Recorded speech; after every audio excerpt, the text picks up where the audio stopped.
मैं आपके दान पर संशय नहीं कर रहा हूं। एक चीज जरूर कहूंगा कि आपके खेत में खलियान में कुछ तो होता होगा भाई, कुछ तो होता होगा। मैंने तो पुराना टाइम देखा है कि पहली राशि जो होती थी उसमें से ब्राह्मण के लिए, किसी मंदिर के लिए, बेटी के लिए, भानेज के लिए, पहले मैं इसी युग का पैदा हूं, मैं किसान का बेटा हूं। पीछे खलियान रहते थे, पत्थर लाते थे, लीप देते थे, पत्थर को निलाते थे, आग के फूल तोड़ के पहली रात चढ़ाते थे। ब्राह्मण को एक छगला, मंदिर को एक छगला, बानेज को एक छगला, बेटी को एक छगला, बाद में राशि अपने घर ले जाते। लेकिन क्या आप ये सब परंपराएं भूल गए क्या? श्रावणी निकलती, मैंने किसानी देखी है, मैंने धान काटी है, बाजरा काटा है, ज्वार काटी है, मैंने एयर की है, हल नहीं चलाया। 5 किलो की झोरी टांग देते थे, ऐसे ऐसे टपकाना पड़ता था। बाजरा काटी है, बाजरा की रखवाई की है, गल्लो गल्लो हरिया हरिया।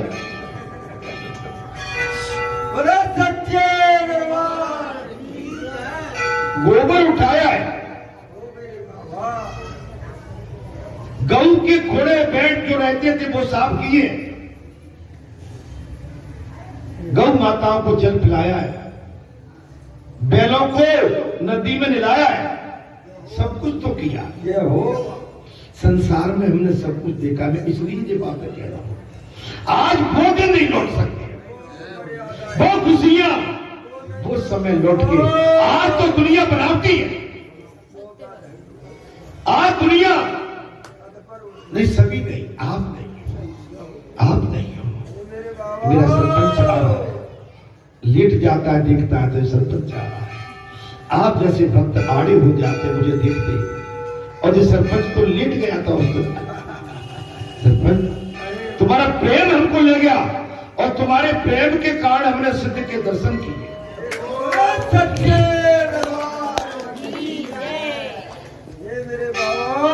आनंद आ जाता है। ऐसे जीवों को देखते ही मन प्रफुल्लित हो जाता है। हमें क्या चाहिए? प्रेम चाहिए। आपको हमसे क्या चाहिए? प्रेम चाहिए। जिसके पास प्रेम का सौदा है उससे बड़ी दुकान संसार में कुछ है ही नहीं।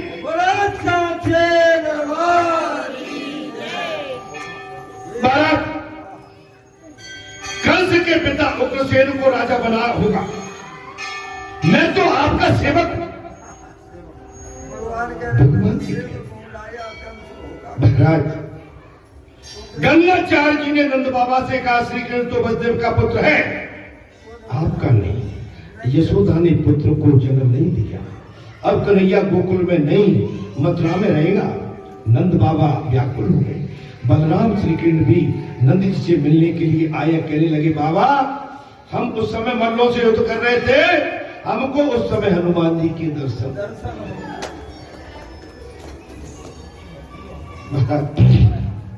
आप गोकुल पधारे, मेरी माता सखियों को गाय की देखभाल करें।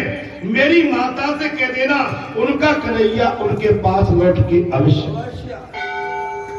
प्रेम में आग्रह हो सकता है तो आग्रह नहीं, कन्हैया हाँ अपना काम पूरा करके मैं अवश्य लौटूंगा। बाबा कहने लगे, बेटा जल्दी लौटना। कन्हैया ने कहा, बाबा मैं अवश्य अपना पूरा काम करके लौटूंगा। मेरी माता से भी यही कह दिया। अच्छा एक बात बताएं, हम अपना पूरा काम करके संसार से लौटेंगे कि नहीं लौटेंगे? लौटेंगे, लौटेंगे। तो अच्छा करके ऊपर जाएंगे तब कौन प्रसन्न होंगे? भगवान। और उल्टा सुल्टा करके गए तो ऊपर पलटा बेल्टा हो जाएगा।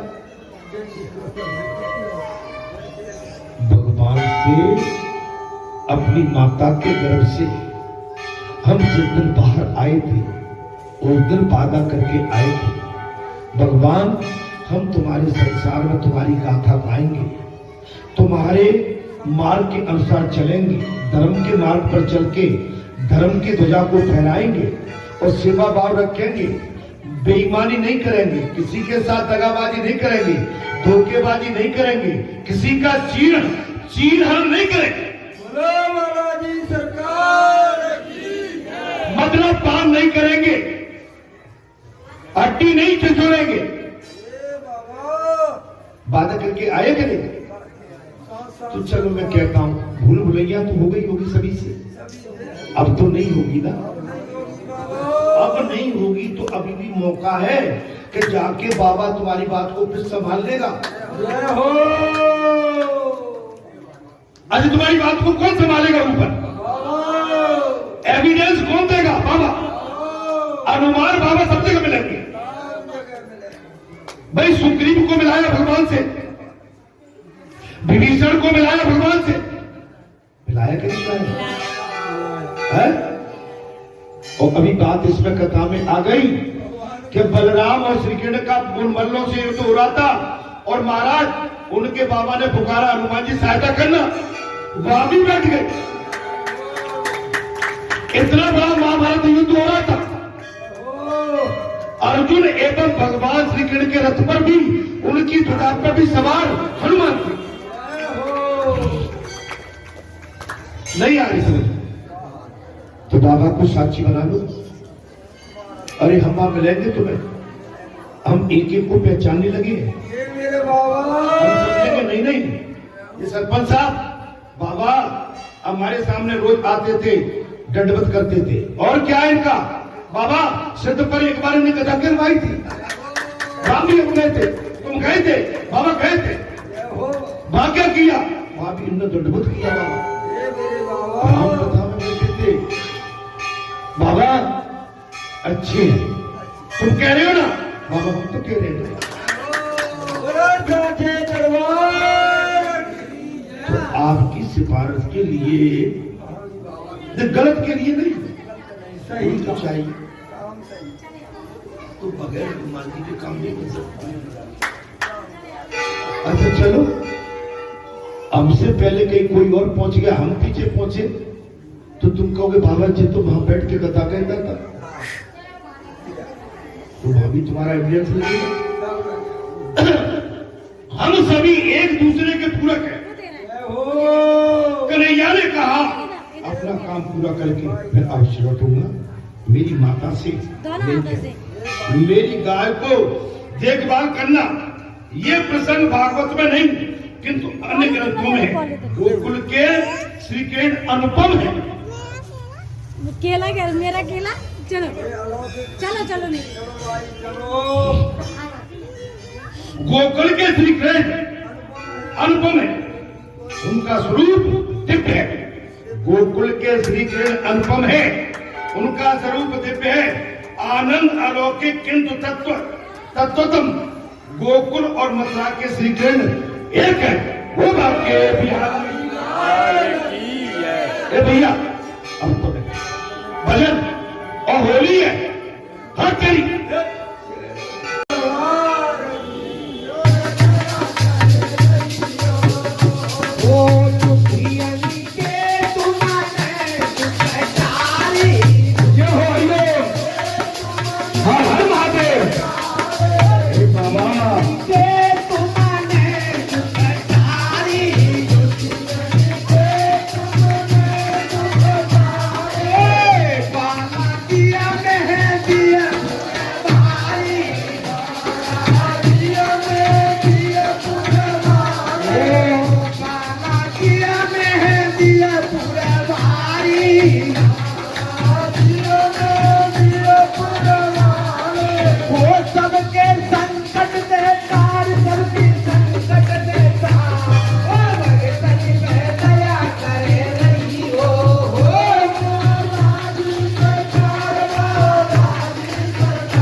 क्या बात है, क्या है?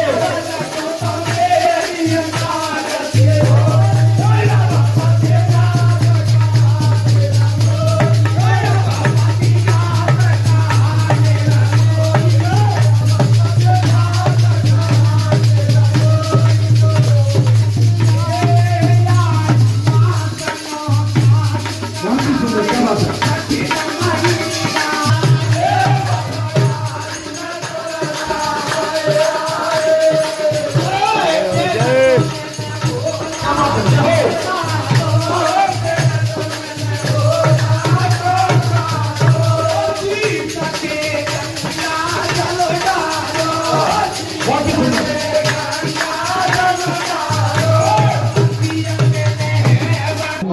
भाई और गला बहुत अच्छा खींच के उतार चढ़ाव, ये मैंने भावुक चीजें हैं, है ना। उत्तरा ने अपने पति के लिए, अभिमन्यु की कामना के लिए जो अपना भाव रखा वो आपने प्रकट किया, आनंद आ गया। राम कथा चल रही है, भागवत कथा है, और भागवत कथा भी हमारे पास अब थोड़ी सी बची है महाराज, ये भी ब्राह्मण की ओर जा रही है। अगले मंगलवार को होली पड़ेगी, ठीक है, पड़वा है अगली होली के 3 तारीख, 4 को भी होली खेलेगी, 3 को भी खेलेगी। बढ़िया नए नए कपड़े पहन के आना समझे। पिछले साल के रंग बिरंगे नहीं, होली में तो नए कपड़े पहने जाते हैं। चलिए, होलिका मैया आ रही है, ये भी महापर्व है। इसमें गरीब अमीर लाचार बेबस किसी तरह का भेद नहीं है। इसमें पूरा हमारा भारत और पूरा विश्व एक रंग में रंग जाता है। एकमात्र ऐसा त्योहार है कि इसमें सब एक रंग में रंग जाता है। बाकी त्योहार तो भाई दीपावली और श्रावण मास, अन्य पर्व तो सब अपने अपने भिन्न भिन्न रूप से लोग मनाते हैं, लेकिन होलिका का एक ऐसा महापर्व है, इसमें बुराई को त्यागा जाता है और सारी जो संसार की बुराई होती है इस होलिका में दहन कर दी जाती है। आइए देखते कितनी दहन करते हैं, कितनी अपने पास रखते हैं। बात चल रही थी महाराज, क्या चल रही थी? गोकुल और मथुरा, मन श्रीखंड एक ही। तो थोड़ी देर और कथा कहूंगा 12 मिनट में। गोकुल में और मथुरा में और वृंदावन में एक ही है। मथुरा को कोई अलग नहीं मानता, गोकुल को भी और वृंदावन को एक ही है। अच्छा, सदगुरु की सेवा तो ईश्वर को भी करनी पड़ती है, गुरु तो बनाना पड़ता है। राम अवतार में राम जी ने वशिष्ठ को गुरु बनाया। अब देखिए कथा में बात आ गई कि सदगुरु की सेवा तो ईश्वर को भी करनी पड़ती है। गुरु सेवा का आदर्श स्थापित करने के लिए श्रीखंड क्षिप्रा नदी के किनारे उज्जैन क्षेत्र में शांतिपनी ऋषि के आश्रम में पहुंचे। शांतिपनी ऋषि के आश्रम में, उज्जैन महाकाल की नगरी, भगवान श्री केंद्रे गुरु दीक्षा काली महाराज उज्जैन में महाकाल की नगरी शांतिपनी ऋषि के आश्रम में विद्या प्राप्त करने के लिए पहुंच गए। सुपात्र संत की सेवा किए बिना, सुपात्र संत अच्छे संत की सेवा के बिना ईश्वर की कृपा प्राप्त नहीं हो सकती।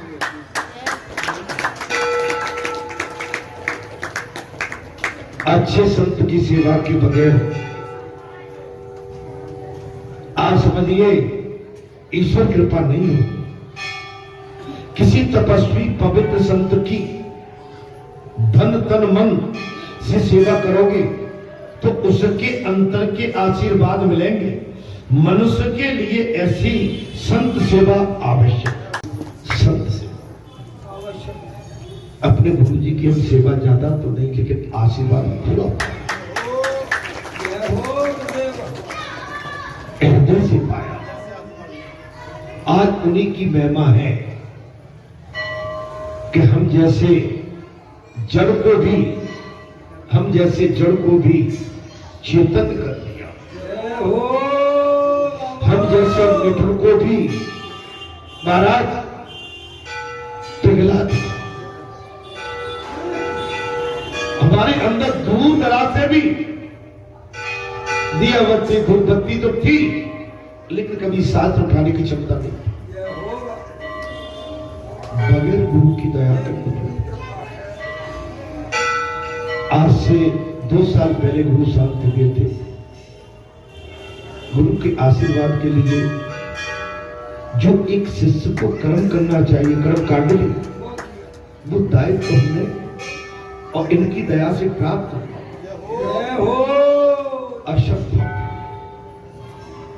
जब तक गुरु की साक्षात दृष्टि आशीर्वाद नहीं होगा, अगर कल्याण नहीं हो सकता। हे संतों, हे महात्माओं, सेवा द्वारा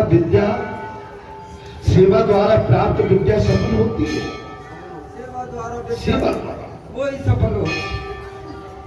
हम बैठे रहते दोनों पुजारियों के बीच में, एक ही चीज कहते हैं, हमें वचन देते रहो, हमें आपसे बहुत उम्मीद है।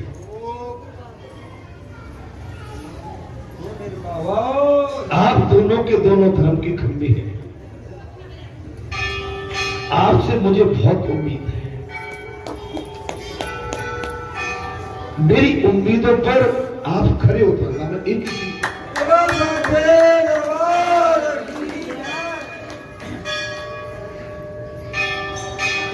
आपको मान सम्मान सब कुछ प्राप्त है। कहीं मान सम्मान में डूब गए तो गोता खाने में भी मेरे का देर है।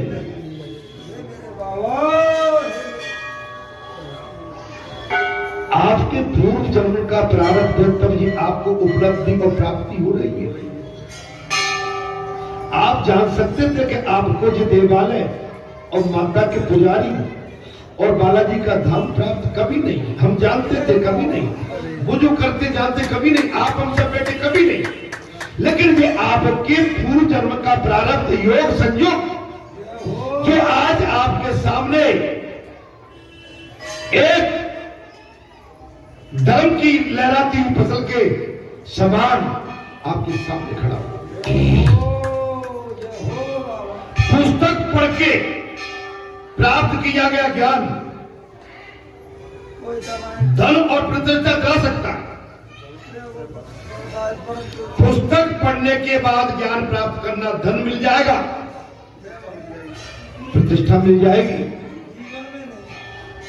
किंतु मन में शांति नहीं। आजकल रोड चल रही है, आचार्य बनने के लिए वृंदावन चलो, पढ़ाई कर लो, कथावाचक बन जाओ। मैं किसी के लिए नहीं, सभी के लिए कह रहा हूं। और कथावाचक बनने के बाद केवल धन कमाओ, उसमें शांति।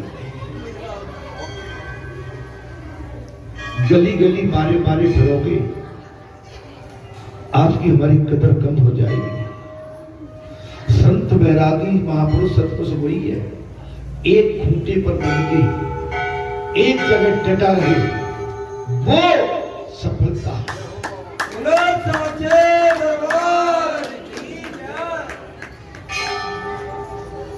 किंतु मन को शांति नहीं। संत न केवल बोलकर किंतु मौन रहकर भी उपदेश देते हैं।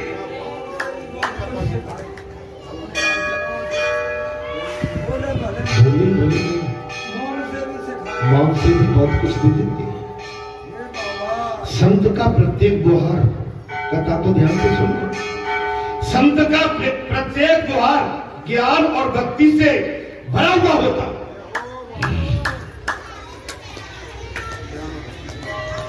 हम जहां डेली आते, डेली आप संतों के बीच में ही रहते, हमारी कोई गांव गली की बात नहीं होती, हमारी रुपया पैसा की बात नहीं होती। हम तो इनको हमारा ऐसा होना चाहिए। इधर मत हमारी तरफ देखते हो।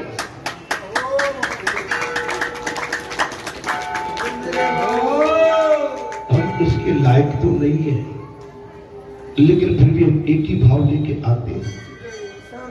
जिस घर में, जिस खेत में, खलियान में, दुकान में, मकान में, जिस संत पीठ पर, देव पीठ पर अगर आप रहते हैं तो आपका पूरा दायित्व बनता है कि वहां बिल्कुल व्यवस्था सटीक होना चाहिए और सावधान होना चाहिए। माने व्यवस्था में कोई भी ढील, पोल, होल, फूल, छेद नहीं होना चाहिए, तर्क कुतर्क नहीं होना चाहिए। माने सनातन की जो पहचान है वो पक्की सनातन की पहचान से अपना कर्म भूमि के कर्म से उसे और पक्के करना, उसमें ढिलाई कहते ही ढिलाई नहीं। जहां रहते हो वहां बिल्कुल एकदम सटीक और सावधान और सही ढंग से रहना सीखिए महाराज। केवल स्वयं प्रयत्न से प्राप्त विद्या अभिमानी हो जाती है। स्वयं के प्रयत्न से प्राप्त विद्या गुरु के द्वारा वो विनम्र, और गुरु के द्वारा विद्या प्राप्त होती है वो विनय भाव। पवित्र संत की सेवा करके प्राप्त की गई विद्या विनय एवं विवेक लाभ।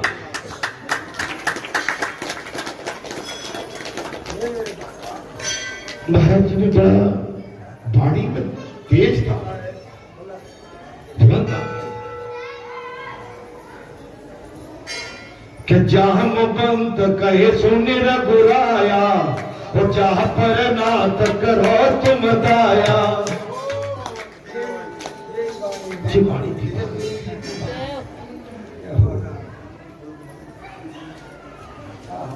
आप समझिए,